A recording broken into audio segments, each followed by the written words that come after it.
L'actualité à la une ce matin, les magistrats réunis autour du président du Faso pour examiner les dossiers en cours.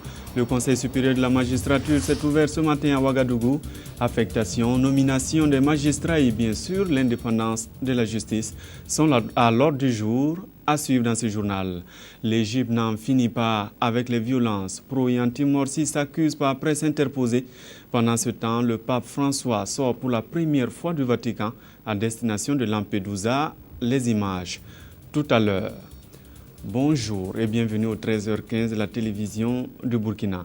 Le Conseil supérieur de la magistrature se tient depuis ce matin à Ouagadougou.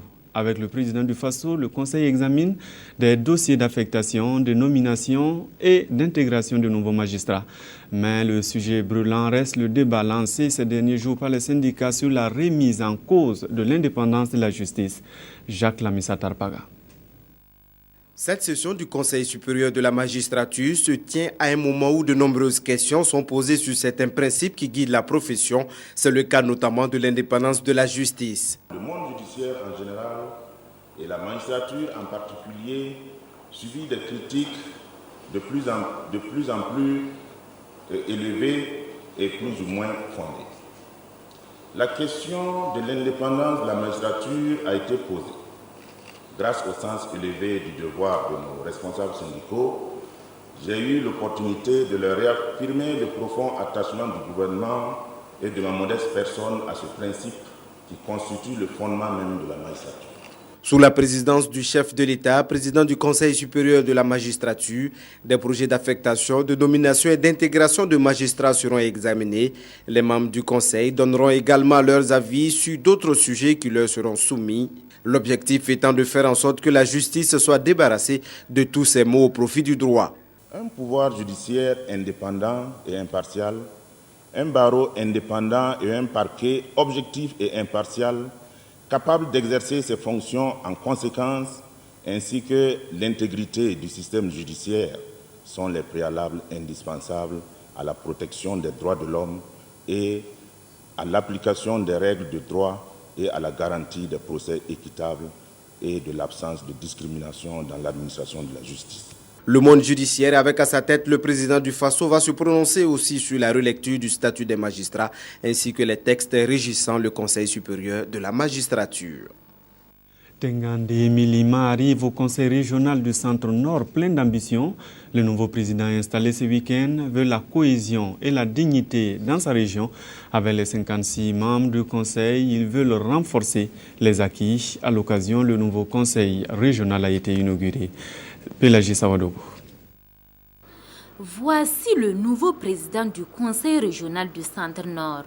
Élu le 30 mars dernier, Tangande Emile Ima prend officiellement fonction ce samedi 6 juillet 2013. Il succède à ce poste Léopold André Marie-Joseph Ouedraogo. Avec son conseil fort de 56 membres, le nouveau président du Conseil régional du Centre-Nord place son mandat sous le signe de la cohésion sociale, du dialogue et du renforcement des acquis engrangés. Il compte également s'investir pour le développement du secteur agro-silvopastoral, l'employabilité des jeunes, l'accroissement de l'offre éducative et l'accès à l'eau potable et à l'assainissement. Nos priorités, c'est d'abord sur le plan éducation, sur le plan de la santé, assainissement et surtout l'alphabétisation. Parce que vous savez que pour impulser un vrai développement, il faudra que la population soit alphabétisée. Nous allons en tout cas relire bientôt le PRD et nous allons tenir compte le genre. Donc même les anciens, ils ont parlé également de la prolifération des sites aurifères dans notre région. Je crois qu'ensemble, nous allons nous attaquer justement à ça. Émile Ima mesure déjà l'ampleur de sa tâche et sollicite l'appui et l'engagement de toutes les forces vives de la région. Celles-ci n'ont pas manqué de poser leurs doléances. Elles souhaitent que des questions comme la santé de la reproduction, l'accès à l'enseignement secondaire et l'accès des femmes au microcrédit soient prises en compte dans le plan régional de développement. Le ministre Toussaint Abel Coulibaly a souligné que la décentralisation est déjà en marche dans cette partie du Burkina. Il reste à chacun de jouer sa partition. La décentralisation est un processus participatif. qui nécessite l'action de tout le monde, mais surtout l'action dans la même direction et qu'il n'y a pas de gens qui rament à contre-courant. Il va de soi que pour réussir cela, il faut être rassembleur. Il faut passer au-delà des questions, des considérations politiques et autres, parce que le développement de la région est bénéfique à tous les fils et filles de la région et ne peut pas se faire sans eux. Les conseils que nous pouvons donner d'abord, c'est d'abord un esprit de tolérance, un esprit de bâtisseur et un esprit de sincérité dans le travail. La région du Centre-Nord est composée de 3 provinces dont le BAM, le San-Matenga et le Namentenga. Le président de la commission de la CEDEAO, les anciens, le représentant des parrains, tous ont exhorté le nouveau président à faire de cette région un havre de paix. La cérémonie a été également marquée par l'inauguration du nouveau siège du conseil régional. Voici des entreprises qui comptent dans la région des Cascades. La société d'exploitation d'huile de Bérigadougou, la société Wool et une société de transformation d'Anakard ont reçu la visite de 2 ministres. Alain-Edouard Traoré et Arthur Kafando sont allés découvrir les réalités de ces entreprises qui créent de l'emploi dans la région. Rokia Sanou. L'accueil de la délégation conjointe du ministère de la Communication et de celui de l'Industrie, du Commerce et de l'Artisanat, un personnel de la société d'exploitation d'huile de Bérigadougou visiblement ému. Cette société qui a ouvert ses portes en 2011 évolue dans la transformation de graines de coton en huile alimentaire et en tourteaux pour bétail. Nous avons une production de tourteaux de plus de 25 tonnes jour. Et en huile, nous avons une production de 100 bidons par jour. Actuellement, nous avons des difficultés à écouler. À la société de transformation industrielle d'Anakard, le problème d'écoulement ne se pose pas puisque toute la production est commandée par une société américaine. Là, les difficultés ont pour nom accès au financement et approvisionnement en matières premières pour assurer la continuité de la production. Effectivement, ces difficultés sont un peu d'ordre général. À partir du moment que nous connaissons aujourd'hui ces problèmes d'ordre spécifique, nous allons l'approcher de façon participative à pouvoir trouver en tout cas des réponses idoines à ces difficultés. Ça réconforte que les autorités s'intéressent à votre activité. Présentement, nous produisons un conteneur d'amandes blanches. Ça dit que nous avons une capacité de 1500 tonnes de noix brutes à transformer par an. En plus de la noix de cajou, l'association Wall, elle, s'est spécialisée dans la production de mangue séchée, de jus de fruits, de confitures et offre de l'emploi à 1 millier de personnes. Nous avons pu visiter des unités industrielles qui témoignent de l'esprit d'initiative, qui témoigne de l'ardeur au travail de nos acteurs.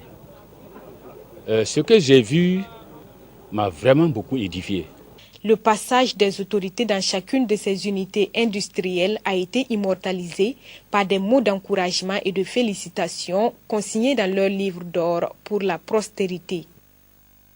L'enrichissement des produits alimentaires préoccupe l'Agence pour la promotion des exportations. Elle sensibilise les opérateurs économiques sur les procédures de contrôle. Elle veut amener la population aussi à comprendre les normes de qualité et de réglementation irrélatives. Yolande Lampo. Depuis quelque temps, le Burkina Faso a entrepris des mesures pour lutter contre les carences en vitamine A et en acide folique. Désormais, les producteurs d'huile devront se conformer aux normes burkinabais homologuées en 2010 en enrichissant les huiles alimentaires en vitamine A. Quant aux meuniers, ils auront pour obligation de mettre sur le marché des farines de blé riches en acide folique. 7% des femmes en âge de procréer et de celles qui sont enceintes souffrent de cécité nocturne. Et encore, si on regarde, près de 46% des enfants de moins de 6 ans, ça veut dire que presque la moitié des enfants de moins de 6 ans souffrent également de ces carences en vitamine A, ce qui peut entraîner des dommages sur la santé.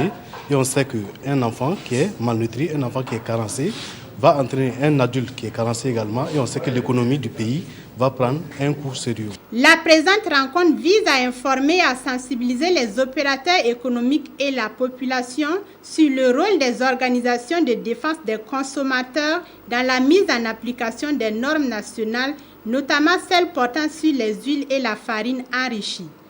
Il s'agira pour nous, à partir des informations qui sont données aux opérateurs économiques, qui sont données également à ceux qui sont en charge du contrôle, de prendre la mesure des choses, de comprendre l'importance qu'il y a d'enrichir ces aliments-là au profit des consommateurs. Je voudrais vous dire que les consommateurs burkinabés sont de plus en plus exigeants, ils ne se laissent plus leurrer. Il s'agit aujourd'hui de leur donner l'information juste pour qu'ils puissent faire des choix, je dirais, bien réfléchis et judicieux par rapport à leur pouvoir d'achat. L'USAID, l'ambassade de Chine, Taïwan et la fondation Hélène Keller International soutiennent l'agence pour la promotion des exportations dans cette lutte qui devra contribuer à réduire le taux de morbidité et de mortalité, surtout au niveau des enfants. Les élèves des écoles professionnelles de santé publique à la découverte de l'assurance maladie universelle. Une conférence a été animée sur la question samedi dernier. Les fondements, les exigences et les avantages de l'assurance maladie universelle ont été abordés. Nathalie Kaouré. L'assurance maladie universelle et le développement des mutuelles de santé. C'est le thème de la conférence qui a réuni ces élèves des écoles publiques. Au cours de cette conférence animée par le secrétaire permanent de l'assurance maladie du ministère de la fonction publique et de la sécurité sociale, ces futurs fonctionnaires se sont imprégnés des avantages de l'assurance maladie universelle. Notre espérance principale est que le souci de santé même déjà soit un souci de moins pour le fonctionnaire. Notre souhait est que effectivement la MULA nous enlève ce souci principal-là, la santé. Parce qu'une fois qu'il y a la santé, tout le reste va. L'assurance maladie universelle prend en compte toute la population. Dans ce sens, le gouvernement a lancé depuis avril dernier une série de concertations dans les 13 régions du Burkina. Les concertations que nous avons entamées au niveau régional, le sectoriel, et bien sûr celle d'aujourd'hui, c'est informer largement la population pour recueillir son adhésion, mais aussi ses aspirations et ses suggestions. L'assurance maladie, j'allais dire, c'est un cadre de solidarité nationale où chacun, en tout cas selon ses capacités, devra aussi apporter quelque chose. L'État aussi apportera quelque chose pour qu'on mette le tout ensemble, permettre à tous les Burkinabés de pouvoir aller se soigner. Selon les statistiques de la Direction générale de la protection sociale, 38% des revenus des Burkinabés vont aux soins de santé. Et l'assurance maladie universelle devrait beaucoup soulager les populations dans ce domaine. Eux viennent de finir leur formation. Des nouveaux diplômés en génie civil sur le marché de l'emploi. Les 16 lauréats sont compétents dans les bâtiments et les travaux publics. La remise officielle des diplômes a eu lieu jeudi 20 juin dernier. Cécile Vesta était sur place et voici son reportage. Ce sont là les tout premiers diplômés en master de génie civil option bâtiments et travaux publics de l'École supérieure polytechnique de la jeunesse. Au nombre de 16, ces lauréats qui reçoivent leur parchemin ont pris pour nom de baptême Feu Adama Touré. Désormais, ils se disent bien outillés et prêts à relever tous les défis qui se présenteront à eux. D'affronter le marché de l'emploi et pourquoi pas, avec le temps, c'est de bâtir le pays, pourquoi pas monter des entreprises pour faire comme nos prédécesseurs, comme notre parrain, M. Mokhtar, le projet national. À l'endroit de mes cadets, je leur dirais que il n'y a que le travail. Et puis bon, s'il plaît à Dieu, on arrive au bout. Le parrain Mokhtar Mando, lui, invite ses filleuls à être ingénieurs à l'image de Feu Adama Touré, le fondateur de l'École supérieure polytechnique de la jeunesse. L'établissement, qui a vu 4 de ses diplômes de technicien supérieur reconnus par les CAMES, abrite actuellement des étudiants de 13 nationalités différentes. Pendant ce temps, 25 autres ont reçu leur diplôme de master Agrinovia à l'université de Ouagadougou. L'innovation et le développement en milieu rural sont les domaines de compétences. Oumou Sissé et Nyarkiteda pour le reportage. Après 10 mois de travaux pratiques et théoriques, ces étudiants reçoivent leur parchemin de fin de formation. Venus du Bénin, du Togo, de la Côte d'Ivoire, du Cameroun, du Madagascar et du Burkina Faso, ces diplômés en master 2 Agrinovia sont désormais outillés et prêts à servir le monde agricole et rural. Première formation dans laquelle on peut concilier monde professionnel et monde académique. Et voilà, et également ils sont arrivés à concilier pratique et théorie, parce que là on a eu près de 6 sorties de terrain et en même temps on revenait dans les classes suivre les cours. Donc on arrivait à concilier en même temps la pratique et la théorie. Je voudrais également dire à nos feuilles que l'avenir appartient à ceux qui se battent. Et donc, il leur appartiendra de faire en sorte que le savoir acquis au cours de cette formation puisse les permettre d'être utiles. Le Master 2 Agrinovia est un programme portant sur les innovations et le développement en milieu rural. C'est un programme qui a vu le jour en 2009. Nous sommes une équipe d'enseignants du Sud qui croient vraiment très fort que nous pouvons beaucoup faire pour la jeunesse africaine, que nous pouvons booster les dynamiques de développement et accompagner nos étudiants dans leurs actions futures, dans leurs entreprises, dans leurs projets. Cette deuxième promotion a pour nom de baptême Saleh Kanta en l'honneur à l'un de leurs professeurs décédé pendant la formation. Parchemin en main, ces étudiants peuvent désormais participer au développement de l'agriculture en Afrique. À l'étranger, l'Égypte toujours en proie à la violence. Ce dimanche, des dizaines de personnes ont trouvé la mort suite à une fusillade. Les pro-Morsi l'attribuent à l'armée. Les anti-Morsi, eux, parlent d'une histoire montée. Du sport, c'est fini pour la 19e Coupe de l'espoir du député Brahima Badini. La finale intersecteur a eu lieu ce samedi à Waïguya. En plus de foot, il y a eu aussi du vélo et des examens de santé. Dabakini. Une fin en apothéose, la 19e édition de la Coupe de l'Espoir s'est achevée avec la grande finale de football, remportée par le secteur 5 de Waïguya devant le secteur 2, 1-0. Une finale qui a tenu toutes ses promesses au regard non seulement de la mobilisation, mais aussi de la qualité de jeu produit par les 22 acteurs. De plus en plus, on trouve que le football s'améliore. Il est de notre devoir de les accompagner, d'accompagner ces jeunes afin qu'ils fassent mieux. C'est pour ça que nous sommes tous venus pour accompagner le promoteur afin qu'il puisse faire mieux. Et j'ai demandé en même temps, si c'est possible, d'étendre ça à la région. Cette 19e édition a également fait un clin d'œil au football féminin et aux anciennes gloires du stade de Yatenga. Un match de gala qui n'est pas passé inaperçu. Ça m'a fait beaucoup de plaisir parce que j'ai retrouvé des grands joueurs de l'époque du stade du Yatanga que je n'ai pas vu, ça fait plus de 30 ans. Et ça nous a permis nous aussi de nous trémousser un peu sur le terrain. Il n'y a pas eu que le football. Les amoureux de la petite reine ont eu aussi droit à la compétition. Une cinquantaine de femmes de quelques communes se sont mesurées sur la distance de 16 km 500, course remportée par Isnata Sana de Goursi. Chez les hommes, les 15 coureurs qui ont pris le départ des 71 km 500 se sont montrés très combatifs. Mais au finish, c'est Amidou Savadogo de Waïguya qui l'emporte au sprint. L'innovation majeure de cette 19e édition, c'est l'opportunité offerte aux femmes de faire le dépistage du cancer du col de l'utérus et aux hommes, celui de la prostate. C'est une histoire qui a commencé depuis 2000 avec les centres de santé. Le promoteur a initié une activité pour améliorer les compétences des agents de santé au niveau du CSP de Nabatigre, qui est un des grands centres au niveau de la commune de Waïguya.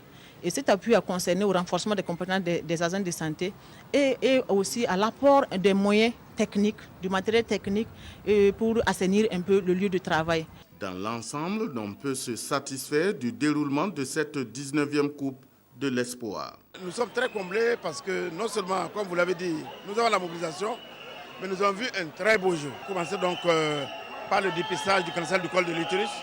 Ensuite, pour la première fois, nous avons fait le dépistage donc, du cancer de la prostate, ce qui est pour 200 hommes, ce qui est une très bonne chose. Les regards sont désormais tournés vers la 20e édition. Ce journal est terminé. Merci de votre fidélité. À demain.